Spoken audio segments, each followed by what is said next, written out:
Let's go Broncos! What if I told you that the Denver Broncos are just one explosive performance away from proving to the league that this isn't a fluke, that their sixth consecutive win is more than just a streak, it's a statement of intent. But what if I also told you that the only team standing in their way is considered the best defense in football, but that, behind the scenes, it's crumbling? You won't want to miss what I'm about to show you, because I went into enemy territory, explored the mind of one of Houston's greatest experts, and discovered exactly what's making the Texans nervous about facing Sean Payton's Broncos. And believe me, it's more interesting than you think. But before we dive into all that, do me a favor. If you're a diehard Broncos fan and are rooting for them every step of the way, leave a like right now. And if you believe this team can go all the way, comment below, "Go Broncos! We're making it to the playoffs!" This helps more fans like you find this content, and you won't want to miss what we're going to analyze. Let's go! There's a lot of noise out there about how good the Texans are defensively, and sure, we'll give them that. On paper, they're the #1 scoring defense in the league, led by a scary pass-rushing duo in Danielle Hunter and Will Anderson Jr., with Anderson tallying 5 sacks this season. Their secondary is no joke either. Derek Stingley Jr. may not be playing like an all-pro right now, but he's still a top 10 cornerback when healthy. But here's the thing, Denver doesn't need Patrick Surtain to expose this defense. That might sound crazy, but stick with me. Let's talk offense. Houston is not the team people hyped them up to be in the preseason. Some national podcasts even picked them to win their division easily or even make a Super Bowl run. That dream has hit some serious turbulence. The Texans started 0-3, and for good reason, their offense was ice cold. They couldn't even score more than 15 points in those games. They've dealt with rotating offensive linemen, aging and underperforming wide receivers, and inconsistency in the coordinator role. Their offensive line has been in shambles for almost 2 years, and while they've shown signs of life, they are nowhere near dominant. This is not the explosive unit we saw glimpses of last year. Their offensive woes have cost them at least 4 games. Despite having C.J. Stroud, who showed flashes of brilliance, especially last week against San Francisco, the offense just hasn't been able to consistently move the chains. When the Texans do click offensively, it's because they get the ball out quick, avoid pressure,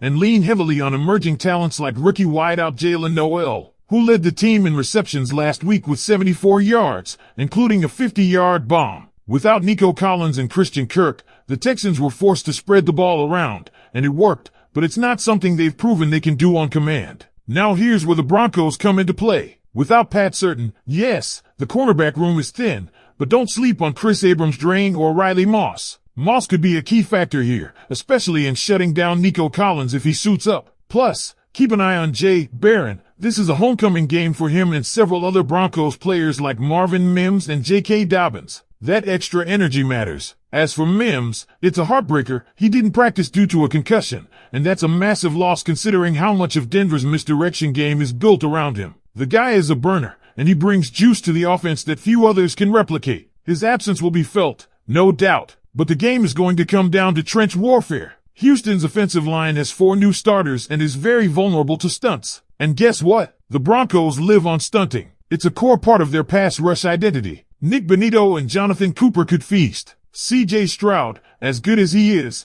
still a young QB, and if Denver's front can create chaos, Stroud will be under duress all game long. However, the Broncos better not blitz him too much. Stroud was 9-for-11 against the blitz last week, including a touchdown to Xavier Hutchinson. The formula is simple: pressure with 4 disguised coverages, and force Stroud into quick decisions without the safety valve of his go-to guy, Dalton Schultz, who's been battling personal issues and could miss the game. This could be the perfect setup for Bo Nix to shine. Nationally, Nix is seen as a chaos quarterback, a guy who thrives when the play breaks down. We've seen those flashes in Denver too. Remember that 30-point fourth quarter? That's no accident. It's in him. Now it's about consistency. The Broncos need him to channel that chaos energy, protect the ball, and keep Houston's elite defense on its heels. This matchup is not just about stats. It's about identity. The Broncos have a defense that knows what it is. We're gritty, we're aggressive, and we punch you in the mouth. And even without our top corner,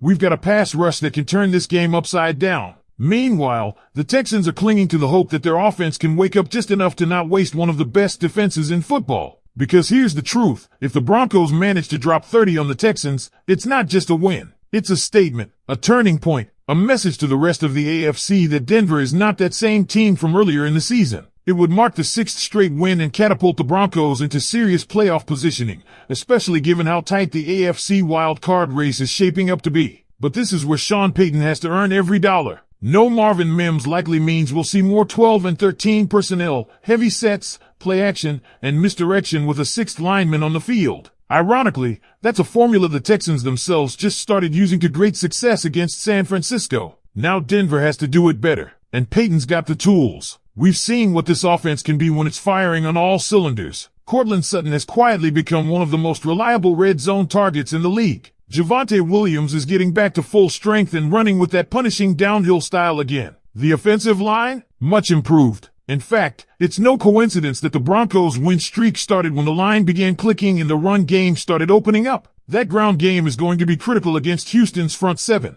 They're fast, they're physical, but if you can control the tempo and avoid third and longs, you keep that pass rush honest. That also opens up bootlegs and rollout throws for Bo Nix, an area where he thrives. If Denver can lean into that rhythm early, force Houston's linebackers to hesitate, and move the pocket, Bo can pick them apart. Remember, this Texans defense hasn't seen a quarterback like Nix, who can extend plays but also take what the defense gives him without getting reckless. Now, let's flip the coin. What happens if C.J. Stroud does get time? Well, he's proven he can light it up when protected. Just last week, without Nico Collins, without Mixon, without Schultz, he diced up the 49ers defense by spreading the ball to 9 different receivers. That's not luck. That's a young quarterback growing into his role, and that's dangerous. But as we discussed, Stroud's protection is the key. If Benito and Cooper can collapse the pocket and force him to throw off schedule, it changes everything, especially if Dalton Schultz is out. Without his security blanket, Stroud may be forced into taking more shots downfield,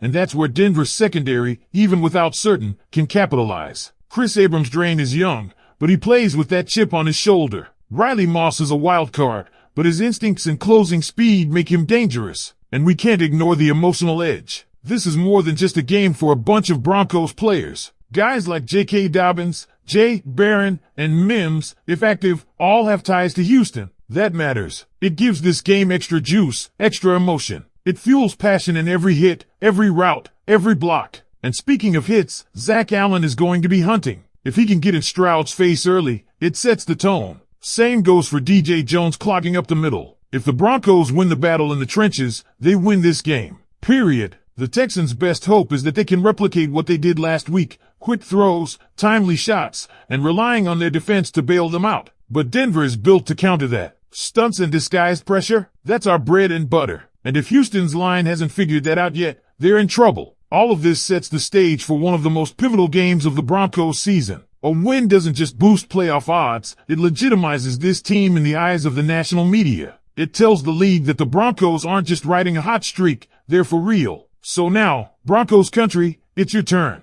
Are you riding with Bo Nix to lead this team past one of the best defenses in the league? Do you believe in this pass rush to shut down C.J. Stroud and send a message across the AFC? Let me know in the comments. Go Broncos! We're coming for the playoffs! And if you haven't already, hit that subscribe button, tap the like, and check out the next video on the screen. We've got more exclusive Broncos content coming your way. Let's ride!